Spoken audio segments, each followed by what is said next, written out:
శాక్య నాయనార్ అని ఒక నాయనార్. ఆయనకి గొప్ప శివభక్తి తత్పరుడు. కానీ ఆయన ఉన్నటువంటి రోజులు ఎటువంటివంటే శివుడి గురించి మాట్లాడడం కానీ, శివ అన్న నామం చెప్పడం కానీ, శివార్చన చెయ్యడం కానీ కుదరనటువంటి భయంకరమైన పరిస్థితులలో ఆనాటి రోజులున్నాయి. లోపల పరమభక్తి, శివారాధన చెయ్యాలని కాంచీపురంలో ఉండేవాడు మహానుభావుడు. శివలింగాన్ని ఒక దాన్ని తీసుకొచ్చి రోడ్డు మీద పెట్టారు ఆ రోజుల్లో. ఈయన కోరిక ఏమిటంటే మనసులో ఒక్కసారి ఆ శివలింగం దగ్గరికి వెళ్ళి ఇన్ని పువ్వులు పట్టుకుని కాస్త 2 నామాలు చెప్ప శివలింగం మీద పూలెయ్యాలని. ఆ రోజుల్లో పరిస్థితి ఏమిటంటే శివలింగం మీద పూలు ఎవడైనా వేశాడో, శివుడికి నమస్కరించాడో ప్రళయమే. కాబట్టి ఇప్పుడు ఎలా శివ పూజ చేయడం? ఆయన ఏమించుకున్నాడంటే మార్గం, శివార్చన చేయని వాడిలా పైకి కనపడాలి, లోపల శివార్చన చేస్తున్న కోరికకి తీరాలి. అందుకని ఆయన అటుగా వెడుతూ రోజు అన్నం తినే ముందు కళ్ళంబట నీళ్లు పెట్టుకుని, శివ నీ పూజ చెయ్యకుండా ఎలా తిననయ్యా అన్నమని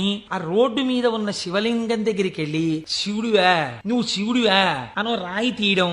ఇంత పెద్ద చామంతి పువ్వు నా చేత్తో పట్టుకున్నాను అనుకుని శివట నిలబడేసేవాడు. లోపల చామంతి పువ్వు వేశాను, శివుడివా అని మళ్ళీ ఇలా తీయడం, శివ అని మళ్ళీ ఇలా ఓ రాయేయడం. ఇంత బొడ్డు మల్లె వేశాను. పరమశివుడి పాదాల మీద ఏం పడ్డాయో తెలుసా అండి? చామంతి పూలు, మల్లె పూలు పడ్డాయి. చూసే వాళ్ళందరూ ఏమనుకున్నారో తెలుసా అండి? వీడు అసలు నిజంగా మన మాట వింటున్నవాడు, చూసావా శివలింగం మీద రాళ్ళు వేస్తున్నాడు వీడు, వీడిని మనం చాలా గౌరవంగా చూడాలనుకున్నాం. లోకానికి అర్థం అవుతుందా, శివుడికి అర్థం అవుతుందా?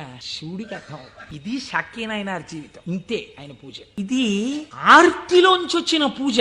ఒక రోజు ఆయన అన్నం తినడానికి కూర్చున్నాడు, భార్య వడ్డించింది. వడ్డిస్తే అన్నం తినబోయాడు. శర్వహ అనో నామం జ్ఞాపకానికి వచ్చింది. ఈ అన్నం నాకు పెట్టిన వాడు శంకరుడు, లోపలికెడితే జీర్ణం చేస్తున్నవాడు శంకరుడు, అగ్నిని ఆదేశించి అన్నాన్ని ఉడికేటట్టుగా నా ఇంట పాచకుణ్ణి చేసిన వాడు శంకరుడు, నీటిగా ఈ అన్నం ఉడికేటట్టు కలిసిన వాడు శంకరుడు.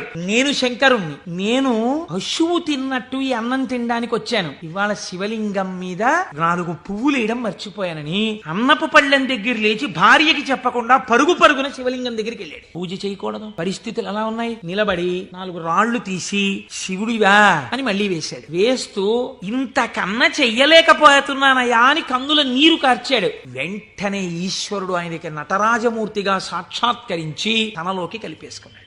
లోపల ఏ భావనతో ఒక్క రాయి వేసినా దాన్ని భావనకి అనుగుణంగా తీసుకుని ఉద్ధరించి, చాలు పొంగిపోయాను రా నీ భక్తికని అన్నం విడిచిపెట్టి 4 రాళ్లతో పూజ చేసిన వాడికి మోక్షం ఇచ్చినవాడు. ఇలా చేస్తే మోక్షం ఇవ్వాలని ఏమైనా రూల్ ఉందా? అలా నియమాలు ఏమి ఉండవు.